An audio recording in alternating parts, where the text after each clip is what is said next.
شہریوں کو سستی اشیاء خورنوش کی فراہمی حکومت کے لیے بڑا چیلنج بن گئی۔ جنگ میں رمضان سے قبل ہی کھجور مارکیٹ میں 550 روپے، منڈی میں 480 روپے کلو بکنے لگی۔ رمضان بازاروں میں بھی پھلوں، دالوں اور دیگر اشیاء خورنوش کی قیمتوں میں اضافے کا خدشہ۔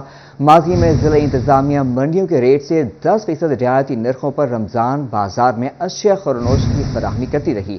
رواں سال منڈی میں بڑھتی قیمتوں کے باعث صارفین پریشان ہو گئے ہیں۔ آپ سے یہ بات شیئر کر رہی خبر آپ تک پہنچا رہے ہیں ہم۔ شہریوں کو سستی اشیاء خورنوش کی فراہمی حکومت کے لیے ایک بڑا چیلنج بن گئی ہے۔ جنگ میں رمضان سے قبل ہی کھجور مارکیٹ میں 550 روپے، منڈی میں 480 روپے کلو بکنے لگی۔ رمضان بازاروں میں بھی پھلوں، دالوں اور دیگر اشیاء خورنوش کی قیمتوں میں اضافے کا خدشہ ہے۔ ماضی میں ضلع انتظامیہ منڈیوں کے ریٹ سے 10% رعایتی نرخوں پر رمضان بازار میں اشیاء خورنوش فراہم کرتی رہی۔ رواں سال منڈی میں بڑھتی قیمتوں کے باعث صارفین پریشان ہیں کہ وہ اپنی ضروریات کو کیسے پورا کریں۔ جہاں ہم بات کر رہے ہیں شہریوں کو سستی اشیاء خورنوش کی فراہمی کے حوالے سے، حکومت کے لیے ایک بڑا چیلنج بن گئی ہے۔ رمضان سے قبل ہی اشیاء خورنوش کی قیمتیں آسمان سے باتیں کرنے لگی ہیں۔ کھجور مارکیٹ میں 550 روپے جبکہ منڈی میں 480 روپے کلو بکنے لگی۔ رمضان بازاروں میں بھی اشیاء خورنوش کی قیمتوں میں اضافے کا خدشہ ہے۔ ماضی میں ضلع انتظامیہ رمضان بازار میں اشیاء خورنوش پر سبسڈی فراہم کرتی رہی ہے۔ رواں سال منڈی میں بڑھتی قیمتوں کے باعث صارفین کو سبسڈی نہ ملنے کا اندیشہ ہے۔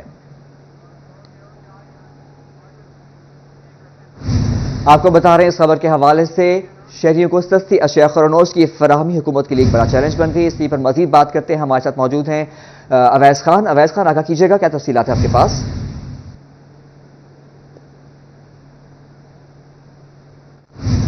جی بالکل، اگر بات کی جائے جو ہے وہ رمضان بازاروں کے حوالے سے، تو گورنمنٹ کی جانب سے گزشتہ سال جو ہے رمضان بازار نہ لگانے کا فیصلہ کیا گیا تھا، تاہم موجودہ سال جو ہے سبسڈی فراہم کرنے کا فیصلہ کیا گیا، جس میں پھلوں سبزیوں سمیت 13 اشیاء پر جو ہے وہ سبسڈی زیر غور ہے۔ تاہم اس میں جو ہے حکومت پنجاب کو بڑے چیلنجز کا سامنا جو ہے وہ آ رہا ہے، جس میں خصوصی طور پر جو ہے وہ پھلوں اور سبزیوں کے جو ریٹس ہیں وہ مارکیٹ میں جو ہے وہ انتہائی زیادہ ہے۔ اس میں اگر سبسڈی جو ہے وہ بڑے پیمانے پر شہریوں کو فراہم نہیں کی گئی تو یہ رمضان بازار یقینی طور پر جو ہے وہ بے فائدہ ثابت ہو سکتے ہیں۔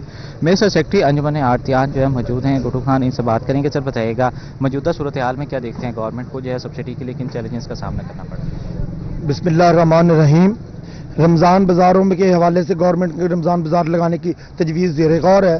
رمضان بازاروں میں گورنمنٹ کو چند چیزوں پہ سبسڈی دیتی ہے، لیکن اس مرتبہ سبزی منڈی کے حوالے سے میں اگر بات کروں تو سیزن آف ہے۔ آلو، پیاز جو کہ اس وجہ سے پیچھے اور موسمی اثرات کی وجہ سے خراب ہو گیا تھا، اس وقت وہ منڈی میں دستیاب نہیں ہے۔ ہمیں اس کے لیے بھی امپورٹ کا سہارا کر لینا پڑتا ہے۔ کھجور کا بھی مقامی سیزن نہیں ہے، کھجور کو بھی ہمیں ایران سے منگوانی پڑتی ہے، جو یہاں 500 روپے تقریباً پر کے جی پڑتی ہے۔ گورنمنٹ اگر سبسڈی دیتی بھی ہے 10% تو بہت کم ہے۔